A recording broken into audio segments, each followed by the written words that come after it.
नमस्कार, मेरा नाम है सत्यम और आप देख रहे हैं मनी 9। और आज जिस शेयर के बारे में हम बात करने जा रहे हैं उस पर पूरे यूनिवर्स की, अगर हम शेयर मार्केट यूनिवर्स की बात करें, नज़र रहती है, क्योंकि वो अपनी टाइप की कुछ लिमिटेड कंपनीज में से एक है। जो मैं बात कर रहा हूँ वो है स्विगी की। पिछले 5 दिनों में स्विगी में 20% से ज़्यादा की गिरावट हमें देखने को मिली है। लेकिन ये गिरावट क्यों आ रही है, इसके पीछे का रीज़न क्या है? अभी हाल ही में कंपनी ने अपने Q3 नतीजे भी दिए थे। वो नतीजे कैसे रहे और स्विगी और जोमेटो की कैसी चल रही है बिजनेस की हालत, इस पूरे मुद्दे पर बातचीत करने के लिए मेरे साथ मेरे सहयोगी संदीप ग्रोवर जी जुड़ चुके हैं। सर, बहुत बहुत स्वागत है। बहुत धन्यवाद। सर, सबसे पहला सवाल यही रहेगा कि ये स्विगी की गिरावट का क्या सीन है और ये कब तक चल रही है? अभी फिलहाल स्विगी के शेयर की क्या स्थिति है सर? 5 दिन से लगातार गिर रहा है, जैसे आप भी मेंशन कर रहे थे। आज भी 5.5-6% तक ये टूटा है। और इनफैक्ट Q3 के जो नतीजे आए जिसकी आप बातचीत कर भी रहे थे, जी, वो नंबर्स आने से पहले से हम देख रहे हैं कि शेयर में जो गिरावट है वो बननी शुरू हो गई थी। बीते 5 दिन में अगर आप देखेंगे, जैसे आपने राइटली पॉइंट आउट किया, 21% से ज़्यादा ये शेयर गिर चुका है। 458.40 रुपये ये 5 दिन पहले का प्राइस था। और वहाँ से लेकर 359 तक का ये कैलकुलेशन है जो आप देख रहे हैं कि 21% से ज़्यादा की गिरावट ऑलरेडी इसमें हो चुकी है। इनफैक्ट आज 359 का ही इसने ऑल टाइम लो तो कहना गलत होगा, क्योंकि ज़्यादा लिस्टिंग का इतिहास नहीं है। तो अब तक का निचला स्तर है जो कि स्टॉक ने छुआ है। वैसे भी आप देखें तो 6 फरवरी को जब नंबर्स आए थे, उसी दिन 390 रुपये का जो इशू प्राइस था उसके भी नीचे स्टॉक फिसल गया था। और अभी भी ये गिरावट रुकने का नाम नहीं ले रही है। और आप ऑल टाइम हाई से भी देखें या फिर जो अब लिस्टिंग के बाद के हाई बने 617.30 रुपये, जो कि इसने 23 दिसंबर को टच किया था, वहां से लेकर शेयर में 42% के आसपास की गिरावट ऑलरेडी देखने को मिल चुकी है। तो शेयर लिस्टिंग अच्छी हुई थी जितना एक्सपेक्टेड थी, उसके बाद अच्छा खासा रनअप देखने को मिला 617 रुपये का। और वहां से जो फॉल आया वो एक तरफा देखने को मिला है। 40% से ज़्यादा ये शेयर टूट चुका है और पिछले 5 दिन में ही 20% का फॉल ये दर्ज कर चुका है। काफ़ी कुछ इसको एट्रीब्यूट किया जा रहा है Q3 नतीजों को ही लेके। सर, ये गिरावट के पीछे का कारण जो अभी हमारे तक सामने आ रहा है वो काफ़ी हद तक Q3 नतीजे ही रहे हैं। आपको कैसे लगे नतीजों में आपने क्या क्या देखा है सर? क्या कुछ इंपॉर्टेंट है? देखिए, बहुत सिंपल है नंबर इनके। सिंपल इसलिए कि घाटा बढ़ा है जी, तो कोई भी कंपनी को, ऐसी कंपनी को बाजार पसंद नहीं करता जिसमें घाटा होता है या फिर घाटा बढ़ता है। वैसे भी प्लेटफॉर्म बिजनेसेस में तो यही एक पैरामीटर रहता है कि आप कितनी जल्दी कितना बड़ा प्रॉफिट लेकर आएंगे, उसी पे ही आपकी जो वैल्यूएशंस है वो निर्भर करते हैं। तो एक तो नतीजे निराशाजनक रहे। दूसरी बात, क्विक कॉमर्स जो कि इनका अगला हाईलाइट है। एक बार मुझे याद है दीपेंद्र गोयल जी, जोमेटो के जो CEO, उनसे बातचीत हो रही थी। वो कह रहे थे कि हमारा जो क्विक कॉमर्स बिजनेस है वो हमारे फूड डिलीवरी बिजनेस से भी बड़ा हो पीछे जाएगा, छोड़ देगा। जी, बिल्कुल। तो उस लिहाज से क्विक कॉमर्स के ऊपर, फूड डिलीवरी हर कोई जानता है, जब ये लिस्ट हुई तब बहुत बातचीत होगी। अब पूरा जो फोकस है वो क्विक कॉमर्स के ऊपर, कि वहां पे क्या हो रहा है, क्या वहां पे लॉसेस आ रहे हैं, वहां पे और आगे बिजनेस में प्रॉफिटेबिलिटी कब तक आती हुई दिखेगी, उसी के ऊपर पूरा फोकस है। और वही नंबर्स में हमने निराशा देखी भी है स्विगी की, जहां तक बात है।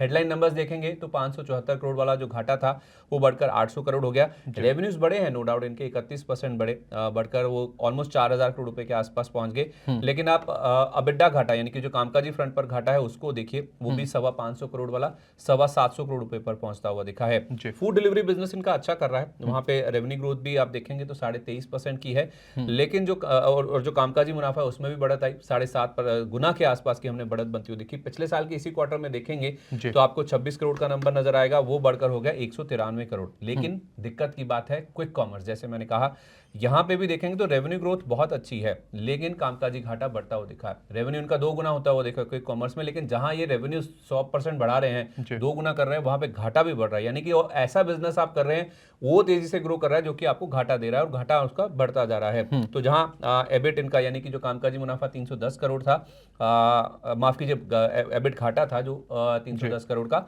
वो बढ़कर हो गया 528 करोड़ रुपए।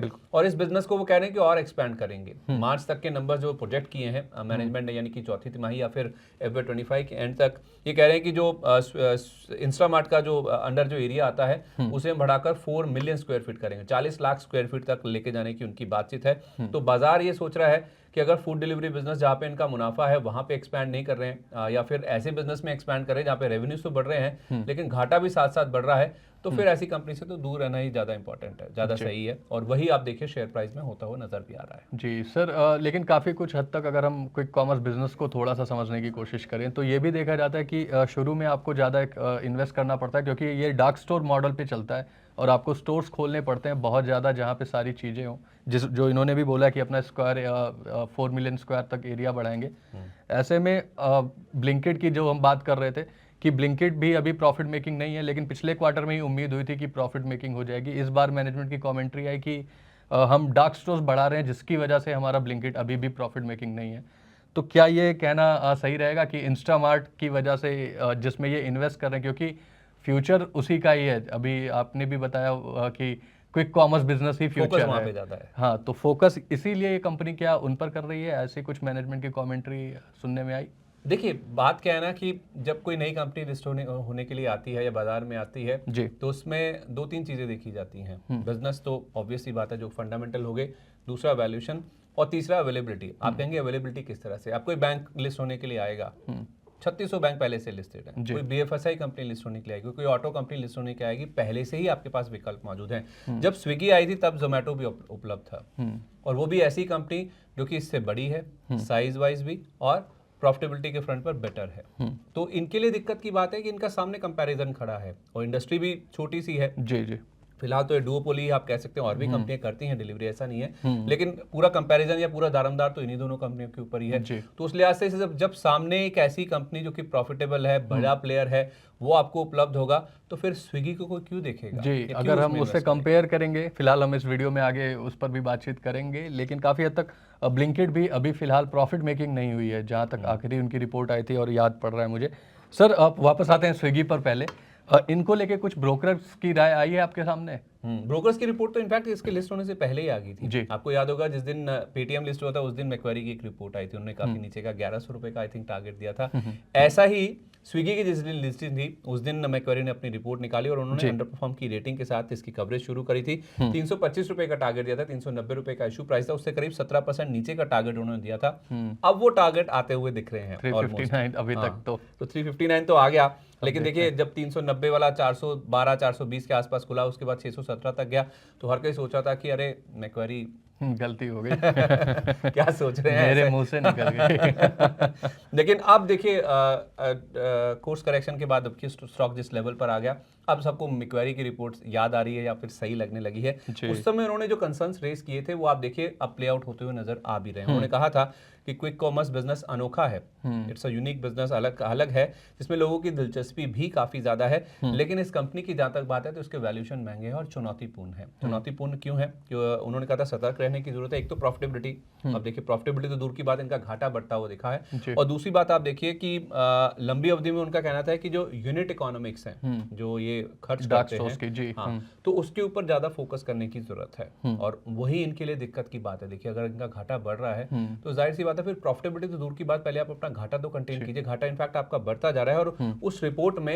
मैं अभी भी पढ़ रहा था, मैक्वेरी का अभी भी स्विगी के ऊपर व्यू यही है, 325 का टारगेट है उनका, जो लिस्टिंग के पहले उन्होंने दिया था। और इनफैक्ट उनका ये कहना था कि अगर आपको प्लेटफॉर्म बिजनेस में रहना ही है तो स्विगी के मुकाबले उनको जोमेटो ज्यादा पसंद है, और इसी व्यू के साथ वो अभी भी मेंटेन्ड है इस चीज को लेकर। जो एक प्रॉब्लम कही गई है वो यूनिट इकोनॉमिक्स को लेके एक बड़ी चिंता जाहिर की गई है। जैसा कि हम इंस्टामार्ट और ब्लिंकिट की लगातार बात कर रहे हैं, ब्लिंकिट ज़्यादा प्रॉफिटेबल दिख रहा है और इंस्टामार्ट कम दिख रहा है, जो स्विगी के बिजनेस में फिलहाल सबसे बड़ी चुनौती इनकी बनी हुई है। और ये होता भी है, डार्क स्टोर्स आपको कैसे खोलने उसको लेके वो काफ़ी कॉम्प्लेक्स बिजनेस है सर। जब हम डार्क स्टोर्स खोलने की बात करते हैं कि आप किस एरिया का सिलेक्शन करते हैं, आपके डार्क स्टोर्स की कैपेसिटी कैसी होनी चाहिए, क्या उस एरिया की डिमांड्स क्या क्या हैं, इन सारी चीज़ों को वेरिएबल्स होते हैं सर। ऐसे में अब बात कर लेते हैं इन दोनों हैवी वेट्स की, जो इस इंडस्ट्री के हैवी वेट हैं और मार्केट में लिस्टेड भी हैं, स्विगी और जोमेटो। इन दोनों की अगर हम वैल्यूएशन कंपेयर करने की कोशिश करें, समझने की कोशिश करें कि वैल्यूएशन वाइज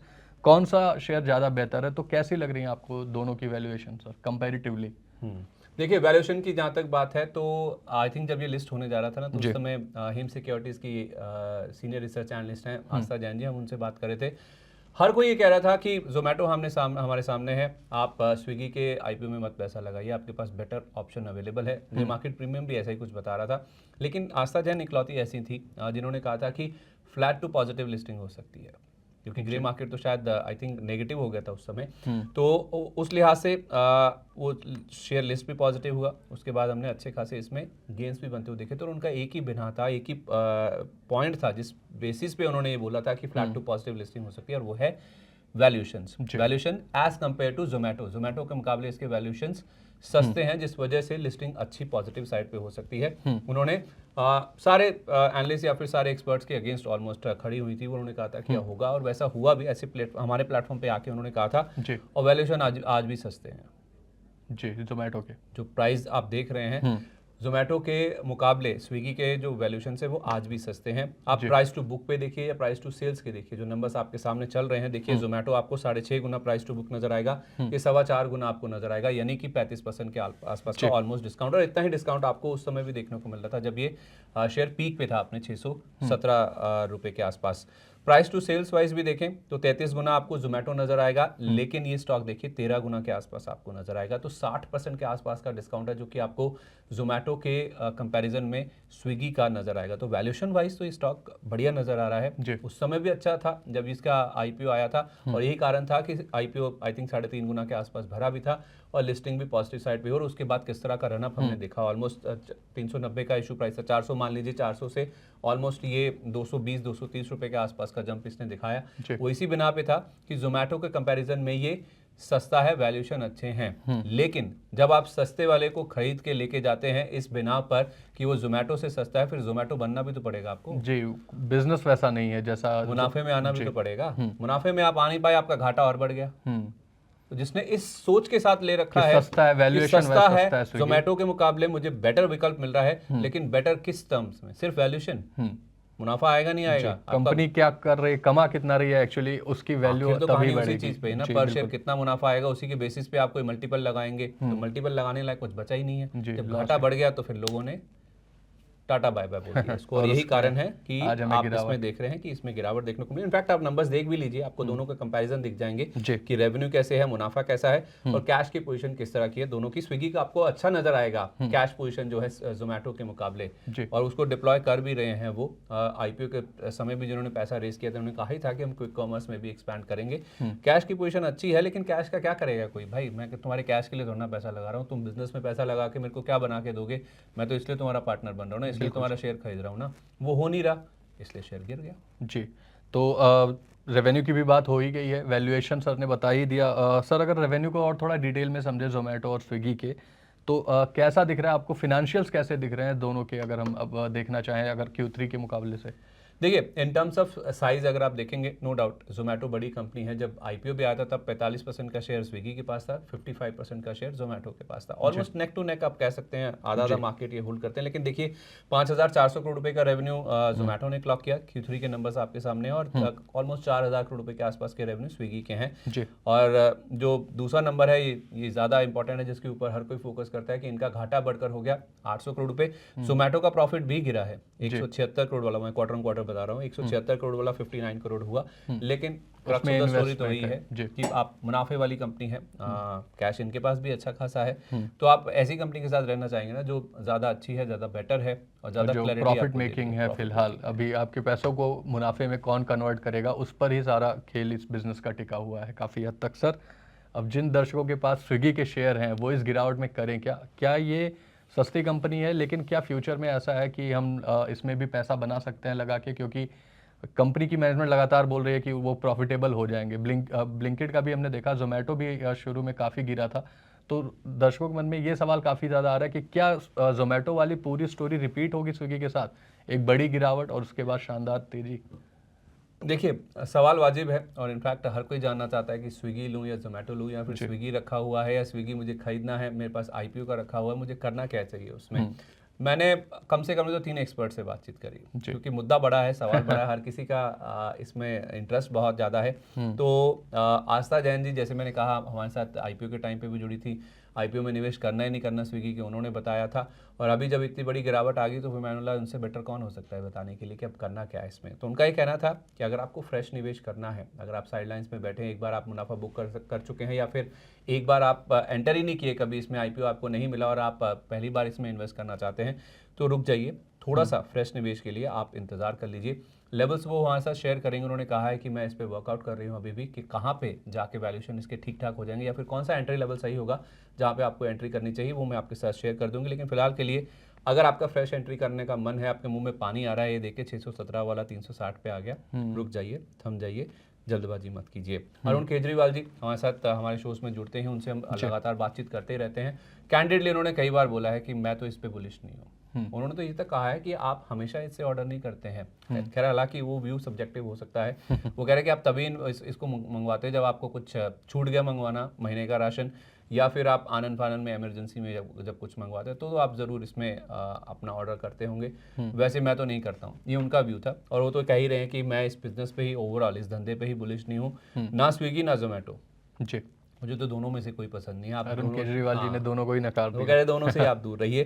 फिर अंशुल जैन जी से भी हमारी बातचीत हुई। देखिए 5 फरवरी को शाम को नंबर्स आए थे स्विगी के, और 6 तारीख को जब नंबर स्टॉक ने रिएक्ट किया था 390 रुपये का, जब इसने अपना इशू प्राइस तोड़ा था, तब हमने अंशुल जी से पूछा था, तो उनका कहना था कि आज की गिरावट के बाद इसमें 344 रुपये का लेवल खुला है नीचे की ओर, मतलब नीचे जाने की जो गुंजाइश है वो 344 तक की खुलती हुई नजर आ रही है।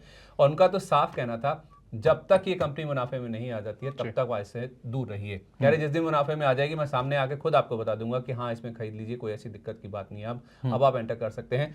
जब तक ये कंपनी मुनाफे में नहीं आ जाती तब तक आप मत खरीदिए। देखिए बात फिर वहीं आगे घूम के कि मुनाफा आता नहीं आता, और हम बात कर रहे हैं कि घाटा बढ़ गया जी। तो मुनाफे में आना बहुत ज़रूरी है, और वही एक फैक्टर है जो कि हर किसी के जहन में, दिमाग में घूम रहा है, या फिर डॉन्ट कर रहा है या पिंच कर रहा है कि ये कंपनी कहाँ मुनाफे में आने की उम्मीद थी, हमने जोमेटो छोड़ के इसमें पैसा लगाया था, और इस कंपनी का तो घाटा बढ़ रहा है। तो आने वाली तिमाहियों के जो नंबर्स हैं वो बहुत इंपॉर्टेंट है। शायद यही कारण है कि आस्था जी कह रही हैं वेट कर लीजिए, 1-2 तिमाही के नंबर्स और देख लीजिए। जी, तो तीनों ही जो हमारे एक्सपर्ट हैं जिनसे बात हुई, उन तीनों ने ही फिलहाल इससे दूरी बनाने के लिए कहा है। और अंशुल जैन जी ने 344 का टारगेट दिया है कि निचला स्तर वहां तक का भी दिख सकता है। फिलहाल 359 का आज हमें दिखा है। मैक्वेरी 325 दे रहा है। अब देखना ये होगा कि अंशुल जैन जी का टारगेट पहले अचीव होता है और वहां से हमें कुछ बाउंस बैक देखने को मिलता है, या मैक्वेरी तक के लेवल्स हम इस स्टॉक में देख पाते हैं कि नहीं। तो फिलहाल ये था स्विगी का पूरा मसला। Thank you so much Sandeep sir for this insightful conversation. आपका इस पूरे वीडियो पर क्या व्यू है? आप स्विगी को लेके, स्विगी के शेयर को लेके क्या राय रखते हैं? हमें कमेंट में जरूर बताएं। वह ऐसे ही वीडियोस के लिए देखते रहें मनी9।